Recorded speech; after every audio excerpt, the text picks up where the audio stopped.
maybe not as high a level as Sunday, but was this more like a gutsy game for your guys? Kind of just one they just had to just grind it out there at the end? Yeah, it was, it's a playoff game, even though, it disappears into the ether, as we all know.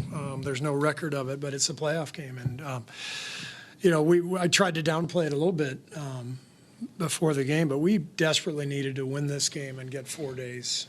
Our guys have been basically playing knockout games for about 3 weeks, and one high-level game after another.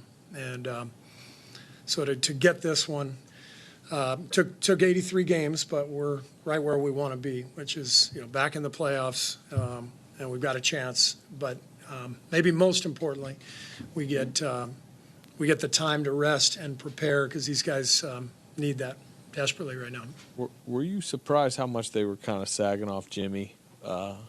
No, I mean, they started Zach Edey on Gimme, and we kind of anticipated that. And I understand the philosophy. But Gimme is so good and so crafty that even if you're not up on him, even if you give him 10 feet of space, he knows how to draw fouls. And what did he get? 18 shots. From the foul line. That's just who Jimmy is. He controls games. That's why he is who he is. He's able to, in these big moments, these big games, he just settles you down constantly. Could you sense that he knew early if they were going to, if that was the scheme they were going to use, he was going to need to kind of. If that was, I'm sorry. If that was the scheme they were going to use, that he would need to kind of down the score. I mean, we talked about it at shootaround this morning. We anticipated that matchup, and. He just told me, I don't care who guards me, just give me space, give me the ball, I'll make something happen. And that's the beauty of Jimmy. I mean, you guys can see it. Like we have morphed into a different team. We've got the movement and the flow of Steph, but we've also become, for half the game, a great ISO team. We've never been an ISO team here, and there's great advantage to that. To be able to get to the line, to be able to generate offense without, having to fly around and set a million screens. So Jimmy has completely changed everything for us since he's been here, and tonight was a great example of that. Tonight in the non-Steph minutes, you talk about flying around and getting offense going. You saw your role players getting so many 50-50 balls and getting you guys extra opportunities. When you think about trying to incorporate them, what was the message to those guys, Moses Moody, Quinten Post, all the guys coming off the bench to incorporate themselves into the game? What was important for them to do? We talked about it at shoot-around this morning. The whole point of the game was to win the battles, just to win every loose ball, every rebound. This is a big, strong team, great rebounding team. And you saw it happened a few times because they got 16 offensive boards. Edey had 7 himself. When they get an offensive board and they're kicking it out to Jaren Jackson or Desmond Bane, I mean, it's a wide open 3. And so the focus was really on, scrapping and getting to every loose ball. I thought the guys really fought hard. Guy only played, 6 minutes, but, 3 rebounds. He was flying around out there. Every possession matters, and I thought our guys played that way. Against a big team like Houston that you're about to play, how valuable is it, Jimmy's skill set, to be able to guard guys who are 6'10", 6'11", 7 foot?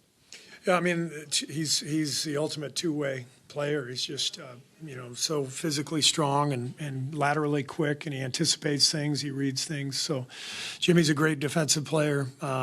He and Draymond behind the play allow us to, play smaller without giving up too much. You obviously are compelled to put Gary in because of his defense to shadow Ja, but he obviously contributed a lot offensively. Mm-hmm. What about this matchup? And some of his baskets seemed like just smart cuts. And to go along with that, Quinten obviously was a factor off the bench. Just the impact those two made. Gary, helped us win a championship. We don't win that championship in 22 without Gary. So he's a big-time player, playoff performer, two-way player, understands how to play with Steph, that probably as well as anybody on our team. And he's basically a power forward on offense and a point guard on defense. Very unique player, but hugely effective over and over again for us in these big games. So Gary was great, and then I thought Quinten's 3 threes in the first half were crucial for us. Just, the way Memphis guards us, they've always hounded Steph and sagged off of, our big guys. And so the ability to put Quinten out there, space the floor, have him knock down threes, it opened up the game for us. Coach, your Harvard shirt, I'm curious to know if that has anything to do with what's going on politically right now, or if you just happen to reach for that. Something going on? Tommy Amaker is a friend of mine, Harvard coach, and he sent me the shirt. Actually, we practiced there in Boston in November, and he gave me the shirt, and felt like a great day to wear it. I believe in academic freedom. I think it's crucial for all of our institutions to be able to handle their own business the way they want to, and they should not be shaken down and told what to teach, what to say by our government. That's the dumbest thing I've ever heard, but it's kind of par for the course right now. So, yes, this is me supporting Harvard. Way to go. Way to stand up to the bully. Thank you. Steve. Oh, yeah, go ahead. Please, that 5-second violation, real quick. Yeah. You were right up close, not too far from that. How'd you guys pull that off? I mean, you guys did a great job of just pre-switching everything, and we knew they needed a three, so we stayed outside the three-point line. And I thought we were able to just take away the play that they were trying to run, just with the switching, and the guys did a great job of it, and that led to the 5-second call. Thank you. Quickly, Steve, you mentioned the importance of these next few days over here on. Oh, sorry. No, you're good. How do you balance the rest and recovery against preparing for the next series, and what do these next 4 days look like for you? This is what we do. I mean, this is so fun. It's the best time of the year.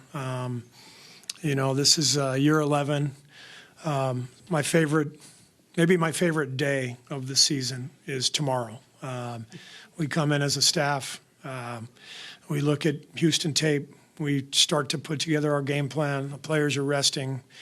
We got a couple of days before we'll see the players again. We get to go to work and try to beat a great team in a 7-game series. There's nothing better, and so I can't wait.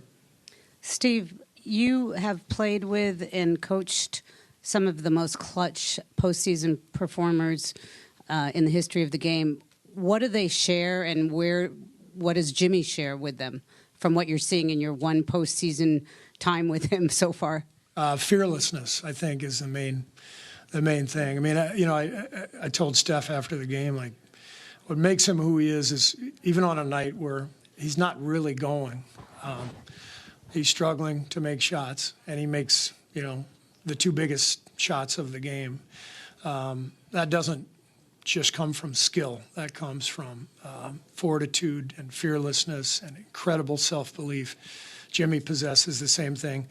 Draymond, too, in a different ways, not so much in an offensive way, but just in a winning way. And that's why I believe in our team so much. We've got several guys, on this team, Loon included, who's been here for a long time. They've won titles. And that guy's, taken his teams to the finals a couple times. Like, we got winners in this locker room. And it's time for Jimmy to talk. We'll talk to you later.